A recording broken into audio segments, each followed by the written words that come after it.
The presenter is Dr. Anne Kagunda. Dr. Anne has just informed me that she is a wife to Bishop Njiri Kagunda. She is also a mother of 3. Dr. Anne is an educational psychologist. Dr. Anne holds a PhD from Moi University, and her area of specialization is in psychological studies.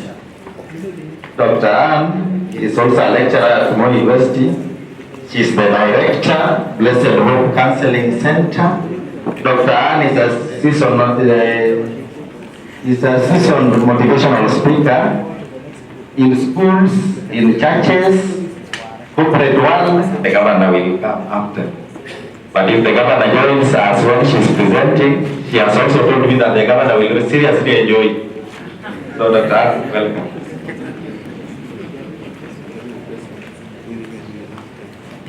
Thank you. All protocol observed. Good morning.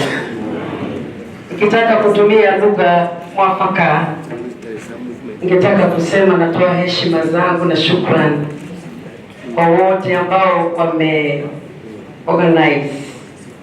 Returning the principles of Sierra County to deal with XYZ and Alpha generation. That's our topic. Anytime you see the word re, it means there is something that needs to be done. It was there, it must be done. Revival, revive, restore. When we begin with the re, it is grammar telling us something needs to be done. The XY generation. Now before, as I look at retooling, it means realigning.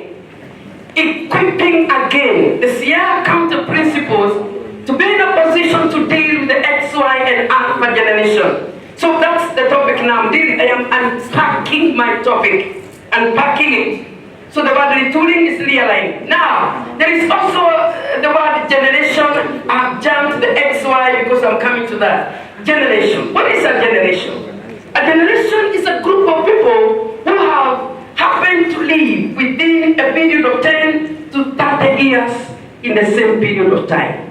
A different people between 10 to 30 years living at the same time composes a generation. 10 or 0 to 30 years.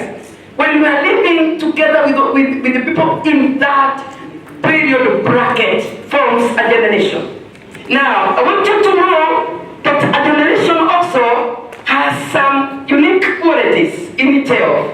When you're talking about a generation, for example, all of us here, it's like we are in the same generation. Some are 60, some are 58, some are 40, some are... But very few of us could be here with 28. I don't see that. Maybe they are there, but maybe 1 or 2. But if you check the data here, we are people living at the same period of time. Am I right? Yes. Because there are people here who got in standard 1 in 1970s.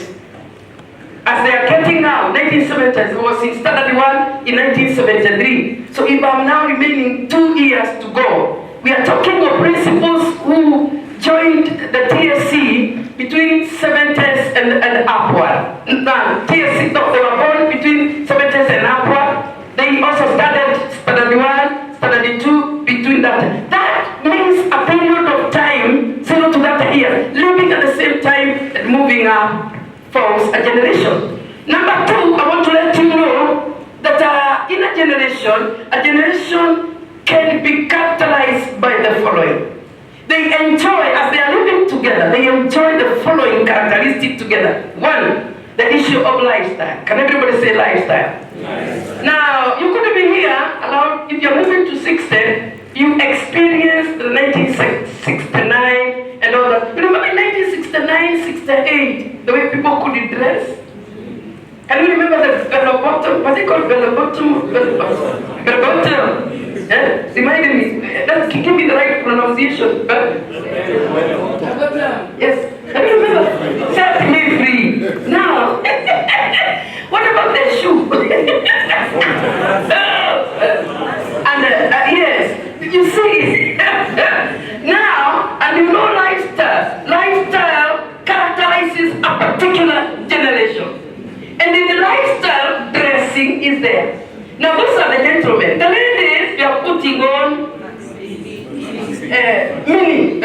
the Mini. Can you remember that? Have you seen photos? The Mini and all that. Then they came with what we call the Maxi.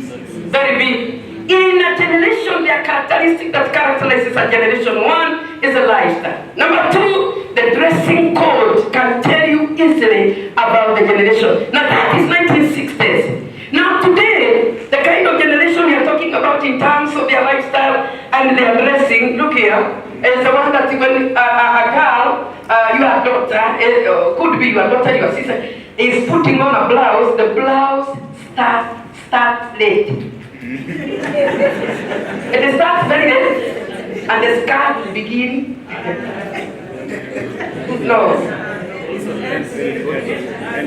Yes, there is one that starts late, and the other one ends early. That's another word of saying you're putting on very short clothes, and then the blouse is kind of leaving everything. The blouse starts late, and the skirt ends early. That's a generation. You're talking about the dressing. Number three about the generation has to do with the language. If you are studying a certain generation, you handle lifestyle, you handle dressing code, you handle the language. Language characterized, there was a time they were calling us Buddha. Am I right? Buddha ameongea. I don't think Buddha is still in operation. No, another one has come. And you find the language evolving over time. And then something else that also characterizes a generation has to do with the spiritual beliefs. The spiritual beliefs, you know, but then I say the Holy Spirit, they say mahewa mahewa. Mahewa mahewa ya biguni, mahewa mahewa. If you do know, the Holy Spirit anaitwa mahewa, mahewa. His spirit, hana mwili mahewa. No. Na Mungu anaitwa saa God. You know, saa God. You know that it's a spiritual belief, which is between Exodus 13 and verse 14. It talks about what you should do to the children. Because God is a God of generation. He says, teach them. Teach the children if you go and lead. Deuteronomy 11:19, we don't have time. It talks about impressing, putting into the mind of the children diligently as they wake up, as they sit, as they move. Tell them about God. In the book of Joshua chapter 4, verse 21 and 22, it talks about a new generation that rose up that did not know God. I don't know whether you have read that. I know you have. It never knew God. But in Psalm 78 and verse 6, it focuses on the next generation. It says that whatever we are doing, we must target the next generation. That the next generation should know the works of God. So when a generation arises and does not recognize God, and it looks a bit wild, even to what we are seeing today, the girls and the girls, the boys and the boys, the challenge is not the current generation. Guess who have failed? It's the previous generation. Because the previous generation was supposed to do what? To pass on the information to the coming in generation. Then the coming in generation does what? Pass over and keep on passing over. So when you find we are now complaining, and actually Ecclesiastic 1 and verse 4 saying, generation comes and goes. A generation comes in and a generation goes. So I wanted to show you that the word generation is a very strong word, both in our current life and in our spiritual aspect. Now, the XY generation. This generation is a generation also called the millennial generation, generally referring to individuals born in the mid-1960s to all the way in around mid-2010. Now that is where we are. It's a combination of several generations. There's a point that did not finish up there as it is coming in my mind. I want to remind each one of us that you cannot live in one generation. You cannot live in an isolated generation. You can't say, I'm in a generation of these people.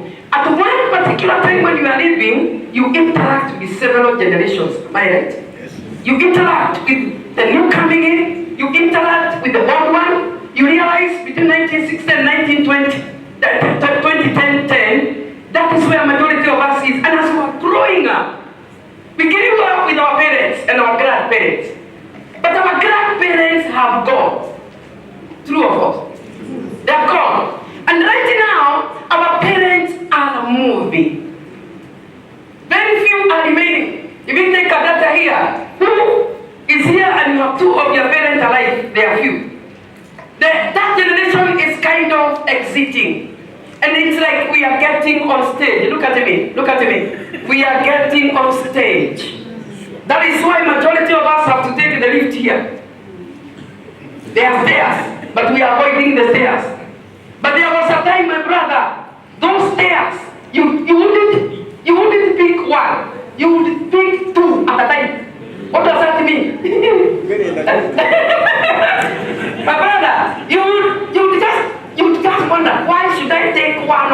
It's not time. It's not time. Redeem time. Things are evil. You would actually jump to at a go. Today, look at me, today.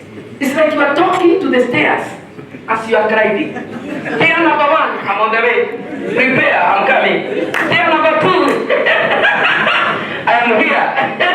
My brother. And as you are moving up and down, you know why? The minute you know our parents are almost exiting, the generation that is getting on stage is this one. And that is why we are here to understand this. Now,